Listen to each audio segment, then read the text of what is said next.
সামরিক শক্তিতে কোন দেশ এগিয়ে, চীন নাকি ভারত? চীন ও ভারতের মধ্যে যুদ্ধ হলে কোন দেশ এগিয়ে থাকবে আর কোন দেশে সামরিক শক্তি বেশি? আজ এই ভিডিওতে সেই বিষয়টি বিশ্লেষণ করব। প্রথমে চীনা সেনাবাহিনীর ক্ষমতা জানব, তারপরে ভারতীয় সেনাবাহিনীর সক্ষমতা আলোচনা করব। পিপলস লিবারেশন আর্মি বা PLA নামে পরিচিত চীনের সামরিক বাহিনীতে এখন সক্রিয় সেনার সংখ্যা 20 লক্ষ। তাছাড়া বেজিংয়ের পদাতিক বাহিনীর সেনা সংখ্যা 9,65,000। অপরদিকে ভারতীয় সেনাবাহিনীর সংখ্যা 13,25,000। প্রিয় বন্ধু, আপনার কাছে একটি অনুরোধ রইল, আপনি যদি এই চ্যানেলের নতুন দর্শক হয়ে থাকেন তাহলে অবশ্যই চ্যানেলটি সাবস্ক্রাইব করে পাশে থাকা বেল আইকনটি বাজিয়ে দিন, আর ভিডিওতে লাইক ও কমেন্ট করতে ভুলবেন না। ভিডিওটি প্রথম থেকে শেষ পর্যন্ত মনোযোগ সহকারে দেখে যান, তবে চীন ও ভারতের সামরিক শক্তি সম্পর্কে গুরুত্বপূর্ণ ইনফরমেশন পাবেন। চীনের 157টি যুদ্ধ বিমান রয়েছে, তাছাড়া 3,200টি যুদ্ধ ও সামরিক বিমান নিয়ে আকাশপথে টেক্কা দিবে বেইজিং।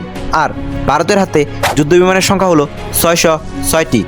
চীনের নৌবাহিনীর জাহাজের সংখ্যা 86টি। চীনের রয়েছে 5,000 ট্যাঙ্ক, ভারতের হাতে 4,614টি ট্যাঙ্ক রয়েছে। অন্যদিকে ভারতের কাছে মোট 2,296টি এয়ারক্রাফট আছে 869টি হেলিকপ্টার। গ্লোবাল ফায়ার পাওয়ারের রিপোর্ট অনুযায়ী বিশ্বের 142টি দেশের মধ্যে সামরিক বাহিনীর সক্ষমতার তালিকায় চীনের অবস্থান তৃতীয় আর ভারতের অবস্থান চতুর্থতম। চীনের ক্ষেপণাস্ত্রের সংখ্যা ভারতের প্রায় দ্বিগুণের চেয়ে বেশি। চীনের পারমাণবিক ক্ষেপণাস্ত্র আছে প্রায় 320টি। অন্যদিকে ভারতের হাতে 150টি ক্ষেপণাস্ত্র রয়েছে। উভয় দেশেই তাদের অস্ত্রাগারগুলো গত বছরের তুলনায় এই বছর বাড়ি করে তুলেছে। বেজিংয়ের অস্ত্রাগারে নতুন 40টি ক্ষেপণাস্ত্র ও নয়াদিল্লির অস্ত্রাগারে নতুন 10টি ক্ষেপণাস্ত্র বেড়েছে। সামরিক শক্তির দিক দিয়ে চীন ভারতীয় সেনা থেকে অনেক এগিয়ে আছে।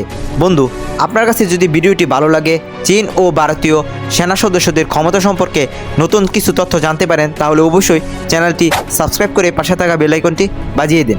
আর আপনার দীর্ঘ ও সুস্থতা কামনা করে ভিডিওটি এখানে শেষ করছি। আল্লাহ হাফেজ।